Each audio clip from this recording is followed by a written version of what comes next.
let's talk about the decline of limu at Hallbush.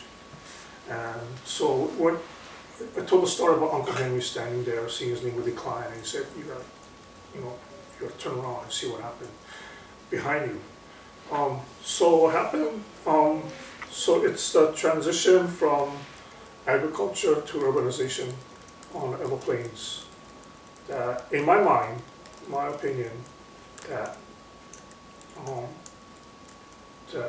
was at least one of the main factors that caused the decline of limu. People always say, you always hear, oh, too many people taking too much limu and they harvest improperly.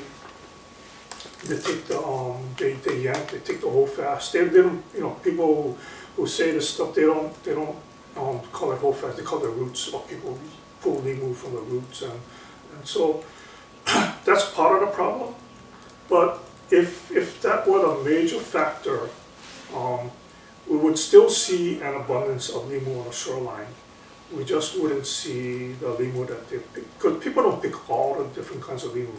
They pick specific kind, and at Hallbush was mainly the Manawea and Wally, and some kohu.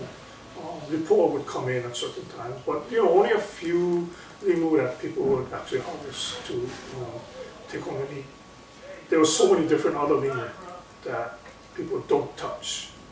So if overharvesting, improper harvest was the main factor, we would still see plenty limu on the shoreline. We just wouldn't see the ones that people pick and eat.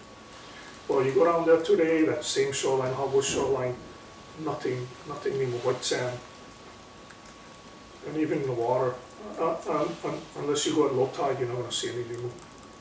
So it's the loss of the groundwater, because Uncle Henry talked about the shoreline being real abundant. We see groundwater percolating all along the shoreline, up and down the coast. Uncle Henry also showed me this well that was maybe 30 yards from the shoreline. And he said he remembers a time when water was all the way up. He says horses could dip down and drink from that well.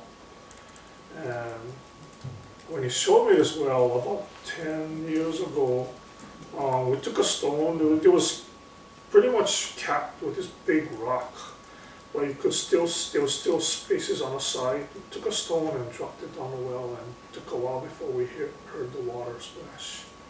So it went from all the way up to almost up to the ground level to way down. And this is the aquifer. Yeah, this is the aquifer, the lowering of the aquifer lens that's under our island.